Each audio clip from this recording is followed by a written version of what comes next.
OK, well, let's try to get a handle on the situation now and cross live to Anastasia Cherkina, who's been following the speech for us. Anastasia, can you talk us through the meeting so far, please?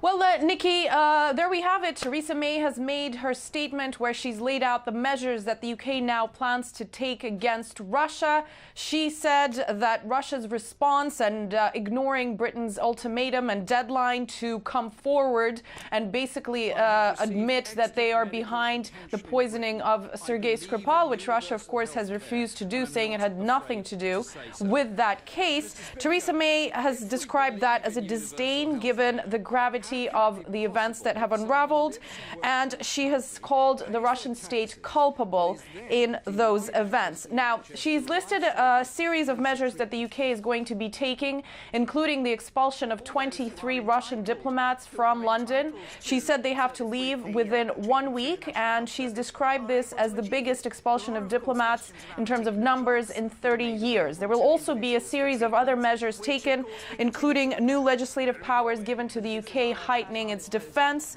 strengthening legal powers for sanctions following violations of human rights, monitoring and tracking travelers coming to the UK if they're seen as a potential threat, targeting Russian money that she's described as being taken to the UK by the corrupt elite, freezing some Russian assets in terms of those that they see as questionable, as well as there will be no officials coming to the World Cup held in the summer, in Russia this summer. And she has said that all high-level communication is now going to be suspended between the two countries. Let's take a listen to in more detail to what she said.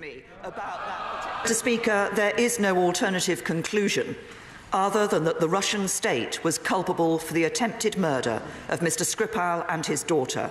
Under the Vienna Convention, the United Kingdom will now expel 23 Russian diplomats who have been identified as undeclared intelligence officers. They have just 1 week to leave.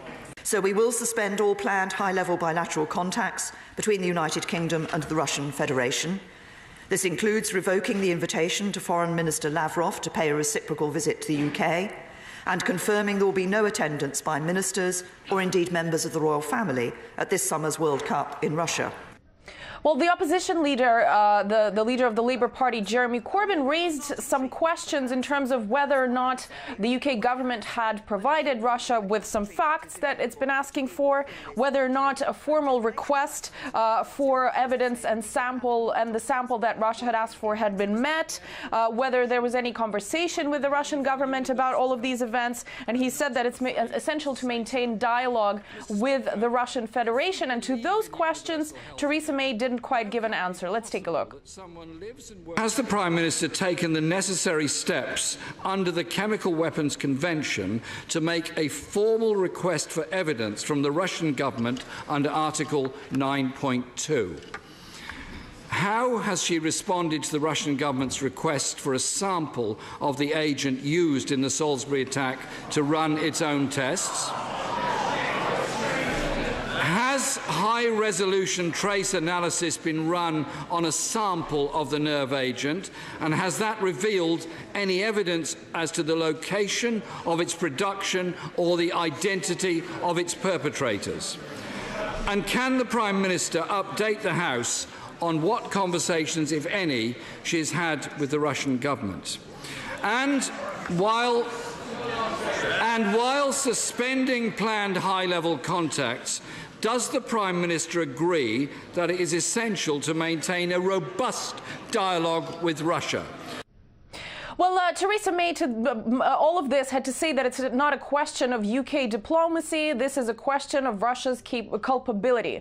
Now, to be clear, again, Russia, throughout this whole week of this story snowballing into an international scandal, has been saying it has nothing to do with the situation. It's been asking for samples of the nerve agent from British officials so Russia could inspect it. It's been asking for an official request from Britain to partake in this investigation and to give answers, but the Russian Foreign Minister Sergei Lavrov earlier today said that no such official request has ever been filed to Russia and that it would have been responded within 10 days if one was sent. Let's take a listen to the Russian Foreign Minister. We haven't received any official request from London, based on its own obligations in accordance with the Chemical Weapons Convention. We've told Britain we're ready to respond, if they file the request. Instead of filing the official request, the UK continues to pull political stunts. Well, now that Theresa May has laid out the steps that the British government plans to take in connection to Russia and this spy story that has been unraveling, we're going to be waiting to see exactly what Russia's reaction is going to be, which of course will come shortly. But to take a look back at how exactly this spiraled from a potentially local incident into a major diplomatic saga, let's now go to our report. On Sunday, March 4th, a couple are found slumped on a bench in Salisbury. Reporters arrive at the scene for what was thought to be a local incident, but soon after, a global media frenzy unravels, with accusations, allegations and speculation moving at the speed of light. Exposure to an unknown substance, enter comparisons to the 2006 death of Alexander Litvinenko. March 6th, the UK's counter-terrorism police take control of the investigation. The UK's Foreign Secretary Boris Johnson has this to say. While it would be wrong to prejudge the investigation, I can reassure the House that should evidence emerge that implies state responsibility, then Her Majesty's government will respond appropriately and robustly. Russia says it has no information and offers to help in any way it can. These headlines leave little to the imagination. Long before any conclusions are drawn, Russia is being vilified. The dots have been connected in the eyes of the world press. Details of the kind of punishment Russia could face range from diplomatic expulsions to measures connected to the World Cup to be held in Russia this summer. On March 12th, amidst media hype and under pressure to take a tough stance from her government, British Prime Minister Theresa May is expected to provide clarity. The government has concluded that it is highly likely that Russia was responsible for the act against Sergei and Yulia Skripal. An ultimatum is given to Russia: come clean or else, while Russia asks for proof, evidence and facts. We're of course getting many questions regarding how and where the nerve agent was actually administered. I can't comment on that at this time. We are not declaring a person of interest or a suspect at this time. In a court of law, this would at least mean a time out. In the world of political gameplay, apparently it means very little. Anastasia Churkina, RT, London. OK, we're going to be bringing you more analysis and insight in this breaking news story in the coming minutes and hours. We're also expecting a statement to be released by the Russian Foreign Ministry very soon, so do stay tuned for that. Russia's ambassador to the UK has said he believes the British government is acting inappropriately and needs to meet its obligations under international law. Here he is. Everything what is done today by the British government is absolutely unacceptable, and we consider this a provocation.